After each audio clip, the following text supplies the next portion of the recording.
pemirsa, assalamualaikum warahmatullahi wabarakatuh. Balik lagi dengan channel saya CCTV Kapin, dan tentunya saya sendiri dengan Rahman. Jadi di video kali ini saya ingin sedikit berbagi tips ya untuk teman-teman yang ingin belajar membawa atau mengendarai truk ya, entah itu truk kecil atau truk besar. Yang intinya saya ingin berbagi tips yang mudah-mudahan bisa bermanfaat untuk teman-teman semua. Jadi posisinya saat ini lagi nunggu muatan, dan sembari nunggu muatan untuk mengisi waktu luang, saya ingin sedikit berbagi tentang masalah mengendarai mobil.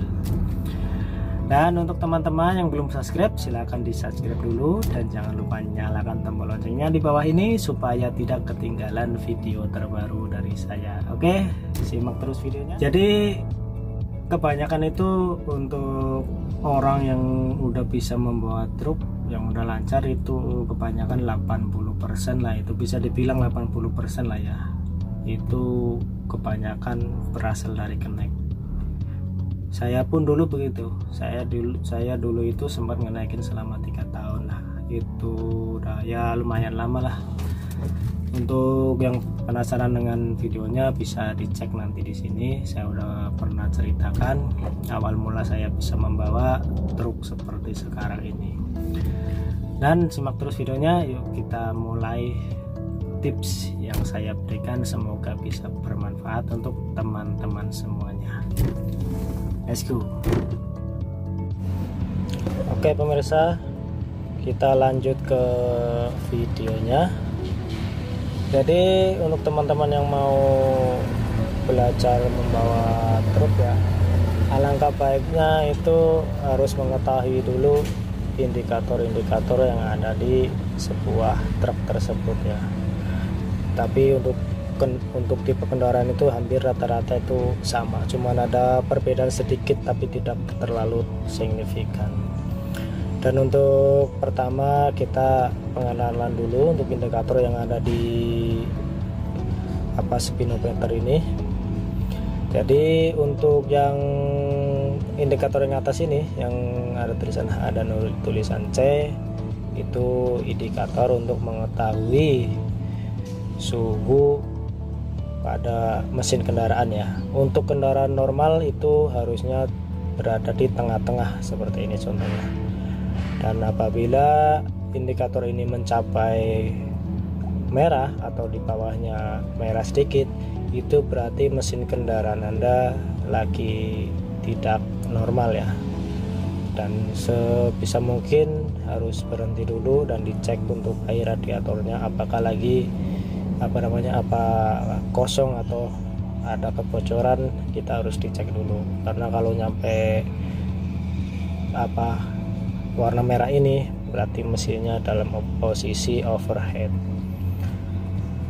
Dan untuk yang bawah ini mungkin teman-teman udah hampir tahu semua ya, karena ini untuk mengukur solar yang ada di dalam tangki mobil. Untuk solar saya ini minim banget lur, hampir menyentuh huruf E, tapi masih rada banyak. Untuk teman-teman jangan diikutin ya, karena kalau kayak gini tuh sebenarnya nggak bagus. Jadi kotoran-kotoran yang ada di bawah itu cepat kesedot, jadi untuk filter solarnya itu cepat kotor. Jangan diikutin ya, karena saya belum sempat ngisi solar ini. Dan untuk sebelahnya, yang sebelah kiri ini yang bulat ini adalah indikator RPM ya, untuk mengetahui putaran mesin kendaraan. Dan untuk yang sebelah kanan itu adalah speedometer, untuk mengetahui seberapa cepat kendaraan kita jalan. Dan untuk di tol biasanya sudah ada ketentuan, yaitu 80/60 atau 100/80. Dan untuk indikator yang di atas ini yang gambar oli ini, itu untuk mengetahui, yaitu kalau jika ada masalah di mesin, terutama di bagian oli, itu biasanya dia akan berkedip. Dan dengan yang di atas ini yang gambar mesin. Biasanya itu kalau ada masalah di mesin atau di lampu atau di mana dia akan kedip ya, karena ini sudah menggunakan sistem elektrik ya. Untuk Giga 190 ini itu sudah menggunakan elektrik, jadi gampang ya untuk mengetahui kerusakannya, itu gampang. Dan untuk yang huruf P mungkin teman-teman udah tahu ya. Untuk huruf P berarti itu handrem kita aktif. Kalau kita lepas, contohnya seperti ini, tarik lepas, itu akan mati. Dan kalau kita tarik lagi, dia akan nyala. Dan untuk yang ini yaitu gambar aki ya, aki. Kalau akinya tekor atau akinya nggak kuat starter, dia pasti nyala. Kan untuk indikator ya, untuk indikator mengetahui tegangan yang ada di aki ya. Mungkin untuk teman-teman yang lebih pengalaman mungkin beda beda pendapat, bisa berkomentar di bawah ini supaya kita bisa saling sharing. Mungkin ada kekurangan di mana, bisa saling mengingatkan. Dan yang sebelah kanan itu adalah indikator untuk mengetahui tekanan angin ya. Jadi kalau posisi seperti ini itu normal, dan kalau jarum ini sampai ke warna merah atau yang atas sampai ke warna merah, itu berarti mobil kita lagi tidak normal. Segera dicek, takutnya terjadi apa-apa di jalan, kita nggak tahu ya. Lebih baik kita cek dulu daripada nanti terjadi hal-hal yang tidak diinginkan. Oke pemirsa, kita lanjut lagi ke videonya, yaitu untuk tombol yang sebelah kanan ya, di bawah setir. Itu kebanyakan di mobil itu fungsinya untuk lampu utama, lampu senja atau lampu kabut, sen, dan lampu jauh. Untuk penggunaannya yaitu kalau posisi yang bulat ini sejajar dengan yang garis putih ini, berarti dia posisinya lagi keadaan mati. Dan jika teman-teman ingin menyalakan untuk lampu kabutnya atau lampu kecilnya, bisa diputar satu kali ke depan. Nah, untuk lampu kecil sudah nyala, bisa dilihat di speedometer, lampu speedometer juga ikut menyala. Dan untuk teman-teman yang ingin menyalakan lampu besar atau lampu utama, itu bisa diputar sekali lagi ke depan ya. Bisa diputar satu kali lagi ke depan sejajar dengan garis putih yang kecil ini. Kita putar, klik. Nah, jadi untuk lampu besarnya otomatis nyala. Aduh, tidak terlalu kelihatan ya lur ya. Jadi untuk yang biasanya untuk yang gambar seperti ini itu untuk lampu utama tapi yang jarak pendek. Dan untuk menyalakan lampu tembak atau lampu jauh itu bisa kita tarik ke atas, klik, lampu gede akan nyala. Dan jika kita berada di jalur yang kurang penerangan atau minim penerangan dan sepi, kita bisa nyalakan lampu jauh ini tanpa harus menekan terus menerus. Kalau kita tekan ke atas, dia otomatis balik sendiri. Dan kita bisa tekan ke bawah. Nah, kalau tekan ke bawah, dia otomatis akan ngunci. Nah, ketika di depan ada motor atau ada pengendara lain, kasihan ya silo, kita bisa balikan lagi. Jadi tanpa harus megang terus menerus. Dan untuk menyalakan lampu sen itu bisa tinggal kita tarik ke belakang untuk menyalakan sen kanan. Dan untuk menyalakan sen kiri kita tinggal dorong ke depan. Nah, sen sebelah kiri nyala. Dan untuk di sini itu hampir semuanya sama ya, hampir semuanya sama. Ini kok gelap ya. Aduh, ternyata mendung lur. Untuk di kebanyakan kendaraan itu ini hampir sama ya, hampir sama. Dan sekarang kita pindah ke tombol kiri. Nah, kita nyalakan flashnya ya, karena mendung banget lur. Tuh, gelap sekali, sepertinya mau hujan gede. Oke, jadi untuk yang sebelah kiri yaitu fungsinya untuk menyemprotkan air ke kaca ya, menyemprotkan air ke kaca. Yang kedua untuk menyalakan wiper, dan untuk exhaust brake atau yang biasa disebut orang, kebanyakan orang itu rem angin ya. Jadi jika kita ingin menyalakan air yang ada di tampungan wiper di bawah, di depan, kita bisa nyalakan tombol yang ada di samping sini. Kita tinggal tekan, nanti air yang ada di tampungan dia akan keluar ya. Tapi bisa berbeda untuk tipe kendaraan yang lain. Untuk kantor biasanya dia dinaikkan ke atas seperti kita nyalakan lampu tembak tadi, dan kita pencet, otomatis dia akan nyala dan wiper akan nyala otomatis. Nah, air akan menyembur. Dan untuk menyalakan wiper ketika berada di hujan ringan, itu tinggal kita puter satu kali ke depan. Nah, wiper otomatis akan menyala dan akan jeda selama beberapa detik lagi dan akan kembali nyala secara otomatis. Dan untuk keadaan hujan lebat itu kita bisa nyalakan satu kali lagi, putar ke depan. Jadi wiper nomor 1 dia akan otomatis nyala ketika hujan lebat.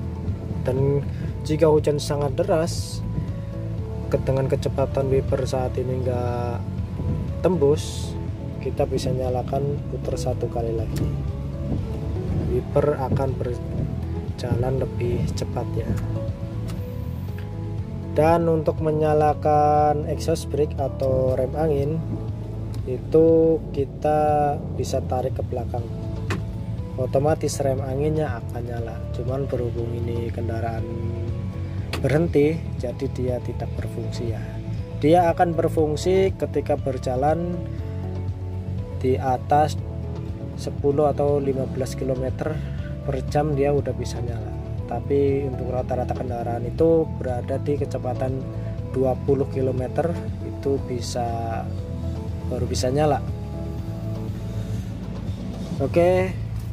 Nah, untuk tombol selanjutnya yaitu untuk tombol yang biasanya untuk di mobil itu ada tombol yang warna merah seperti ini ya, dan ada gambar segitiganya.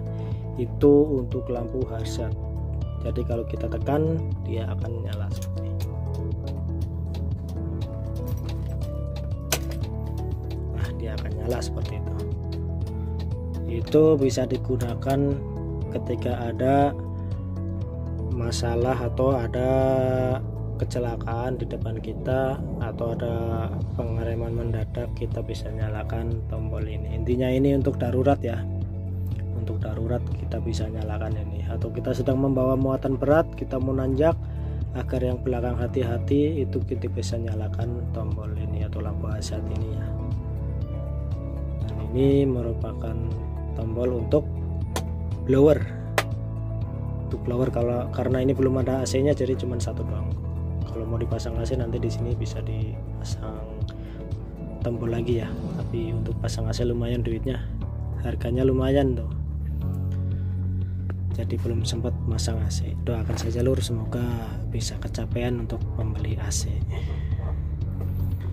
Dan untuk video selanjutnya yaitu untuk video selanjutnya dan untuk tahap selanjutnya, pengenalan selanjutnya yaitu ini tuas persneleng ya, ini tuas persneleng.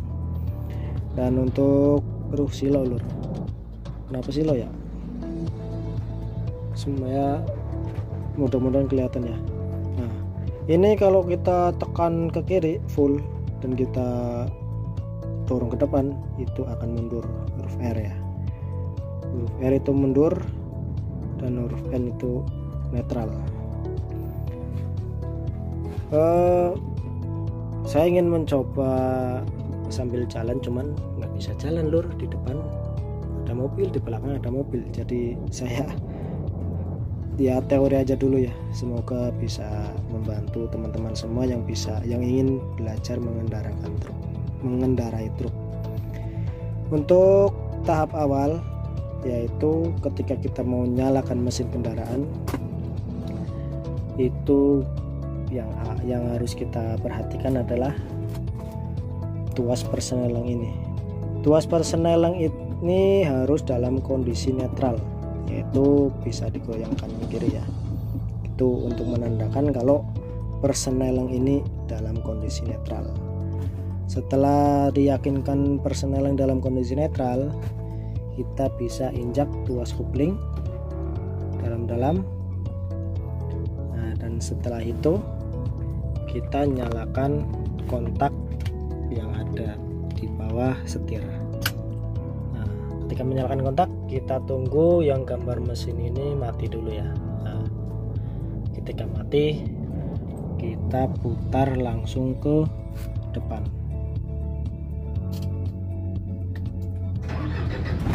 Nah,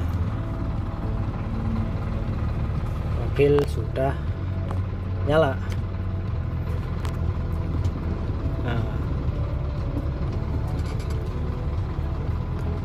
Ketika sudah nyala, jika teman-teman ingin jalan, teman-teman bisa injak kopling dalam-dalam, masukkan ke gigi 2 atau gigi 1 lah, gigi 1 ya. Kalau enggak gigi 2, tergantung mobilnya ya. Kalau mobilnya kosong gigi 2 nggak apa-apa, tapi lebih baik gigi 1. Kita masukkan ke gigi 1, dorong penuh ke kiri, lalu tarik ke belakang. Ini sudah masuk gigi 1. Setelah gigi 1 masuk, teman-teman lepaskan kopling, lepaskan handrem. Cara melepas handrem yaitu tarik ke atas sedikit, lalu tekan tombolnya, baru turunin ke bawah. Setelah itu injek rem terlebih dahulu.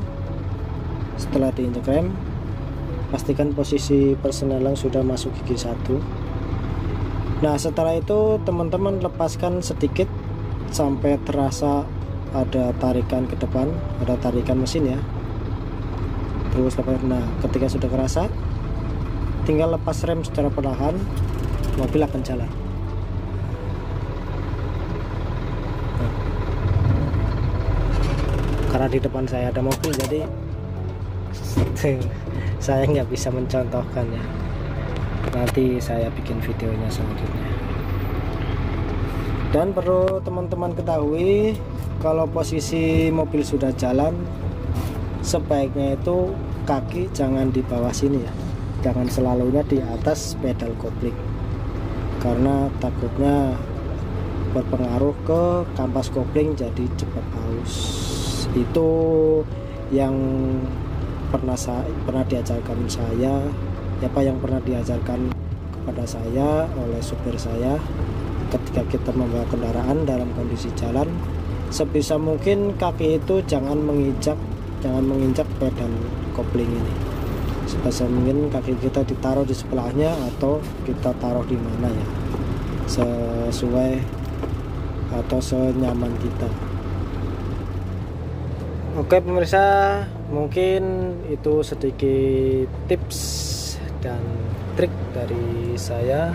Semoga teman-teman bisa memahami dan semoga video saya bisa bermanfaat untuk teman-teman semuanya, khususnya yang ingin belajar mengendarai truk atau membawa truk besar ya, atau sejenis kendaraan yang lain lah. Semoga video ini bisa sedikit memberi informasi untuk teman-teman semuanya. Oke, untuk teman-teman yang belum subscribe, silahkan di subscribe dulu dan jangan lupa nyalakan tombol lonceng di bawah ini supaya sampean tidak ketinggalan saat saya upload video selanjutnya. Oke, saya akhiri. Assalamualaikum warahmatullahi wabarakatuh. Dadah.